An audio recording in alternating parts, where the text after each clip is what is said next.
Today we'll be finishing up my workbook on the building instructions for the tabernacle, which covers Exodus 25 to 31. This is what I would call a geek book. You would have to really enjoy studying deep dives in Bible instructions in order to really enjoy this book. But if you're here, obviously that means that that's what you are considering. In this book, Moses is up on Mount Sinai during the whole book. And if we look real quick, he goes up and down Mount Sinai several times in the book of Exodus. We are on the fourth ascent. He is on top of the mountain at this time. And we will later find out that that Joshua is the only one that stayed up on the mountain, waiting for him to come down. He will also have two more ascents on the mountain in a later part of Exodus. Now, looking at the table of contents, we had started this chapters with God telling Moses, and remember, he's up on the mountain, so Moses is writing this all down on probably a scroll, but he's also seeing it visually as well. We're really sure about that. God starts with telling Moses what all the things are that the people have to contribute in order to build the tabernacle, the tent meeting, etc. So that is what I call the prelude there.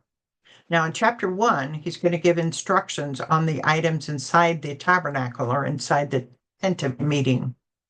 And that would be the Ark of the Covenant, the table of showbread, and the golden lampstand. Then he's going to go into, the Lord is going to go into what is inside the courtyard, which is a step outside of the tent meeting. First is the tabernacle or the tent of meeting. Then is the altar for burnt offering. And lastly is how the courtyard is built itself. Then in chapter 3, he's going to go into the clothing and consecration of the priests in order for them to serve for the people, for God. He starts with a little summary of all the different items of clothing, but then he goes into the ephod and the breastpiece. And then in the other priestly garments, it's the robe and the sash and the turban and the undergarments, all those clothing. It's interesting that in these clothings, there's not one mention about shoes. Do they walk barefoot and all this? It's very possible. I don't know. When you see illustrations, they do show them as barefooted because there's nothing written about shoes. Then and of course that included the consecration of the priests so that they're ready to serve God. Then in chapter 4, it talks about the altar of incense and the wash basin, how to build it, which is kind of interesting because why this is out of place, I don't know. The altar of incense is inside the tent of meeting, right in front of the veil that separates the holy from the most holy. And the wash basin is outside in the courtyard. Why these two items were separated from the other groupings in chapters 1 and 2, I have no idea, but there they are. In chapter 5, then, we go into the recipes and use of both the lampstand and anointing oils and the incense. God gives a detailed recipe for all these oils and incense, and then when they're to be used. Now we are going to be in chapter 6, which is the last chapter of the book. What the people were to do, and this covers Exodus 30, 11 through 16, and 31, 1 through 18. Section 1, giving the money for the atonement, Exodus 30, 11 through 16. Then the Lord said to Moses, when you take the census of the Israelites to count them, each one must pay the Lord a ransom for his life at the time he is counted. Then no plague will come upon them when you unnumber them. Each one who crosses over to those already counted is to give a half shekel, according to the sanctuary shekel, which weighs 20 gerahs. This half shekel is an offering to the Lord. All who cross over, those 20 years old or more, are to give an offering to the Lord. The rich are not to give more than a half shekel, and the poor are not to give less when you make the offering to the Lord to atone for your lives. Receive the atonement money from the Israelites and use it for the service of the tent of meeting. It will be a memorial for the Israelites before the Lord, making atonement for your lives. Okay. So questions on that page. Moses is to tally the number of Israelites. This is called a census. Each Israelite must pay the Lord a half shekel for his life at the time he is accounted. A ransom. Okay, basically, the word is ransom here, and we know it's going to be a half shekel. If the Israelite pays the ransom, then what will not happen to him? He will not get a plague. Interestingly, when David took a census in 2 Samuel 24, 1 through 25, without receiving money as a donation from each person being ransomed, God plagued Israel. The commentators believe that a census without a donation is indicative that that person doing the census owned the people and not God. Whereas if a donation is received, then it was God that owned the people and not the person doing the census. We don't fully understand what the relationship is here, but that's the best that I can do as far as explaining it. How much is each Israelite to pay as a ransom? A half shekel. There are 3 limitations to those who are counted as part of the census. The first limitation shows in verse 14. What is it?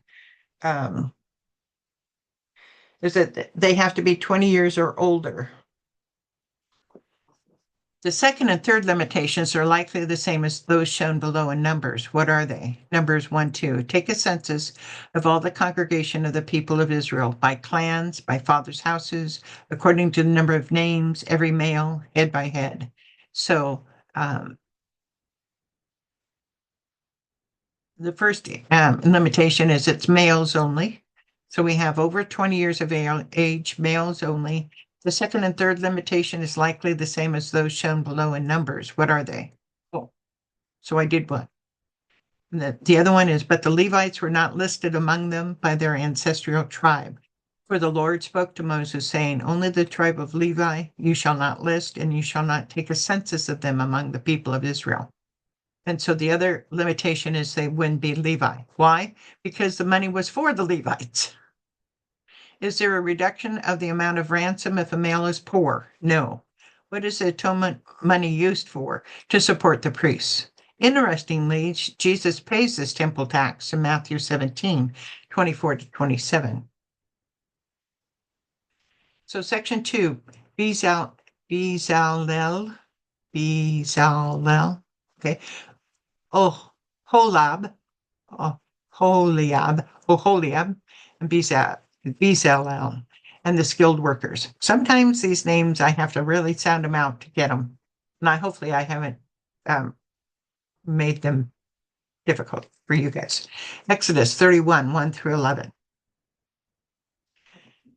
Then the Lord said to Moses, see, I have chosen Bezalel, son of Uri, the son of Hur, of the tribe of Judah. So that would mean that he's related to other famous people, actually, in there. And I filled him with the Spirit of God, with wisdom, with understanding, with knowledge, and all kinds of skills to make artistic designs for work in gold, silver, and bronze, to cut and set stones, to work in wood, to engage in all kinds of crafts. Moreover, I have appointed Oholiab, son of Ahazamach, of the tribe of Dan, to help him. What I was talking about is a Bezalel, the son of Hur, of the tribe of Judah. I think Hur was also was with Aaron when they held up Moses's hands when they were fighting a battle. So, of course, tribe of Judah too. Who was the first person that God picked to make the artistic designs? Bezalel. What tribe was Bezalel from? Judah. What was God going to endow Bezalel with? The Spirit of God, wisdom and understanding and knowledge with all kinds of skills. What types of material would Bezalel work in? Gold, silver, and bronze, stones, wood, etc. Who is his helper? Oholiab. What tribe does Oholiab come from? Dan. The special gifting of Bezalel and Oholiab reminds us that all of us have been gifted by God in some way, and all of us are called to use our gifts for his glory. Also, I've given ability to all the skilled workers to make everything. I've commanded you the tent of meeting, the ark of covenant law with the atonement cover on it, and all the other furnishings of the tent. The table and its articles, the pure gold lampstand and all its accessories, the altar of incense, the altar of burnt offering and all its utensils, the basin with its stand, and also the woven garments, both the sacred garments for Aaron the priest and the garments for his sons when they serve as priests, and the anointing oil and fragrant incense for the holy place. They are to make them just as I commanded you. And then last is the section of 3, the observance of the Sabbath, Exodus 31, 12 through 18. Then the Lord said to Moses, say to the Israelites, you must observe my Sabbaths. This will be a sign between me and you for the generations to come, so you may know that I'm the Lord who makes you holy. Observe the Sabbath because it's holy to you. Anyone who desecrates it is to be put to death.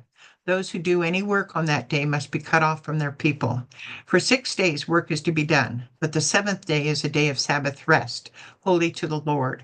Whoever does any work on the Sabbath day is to be put to death.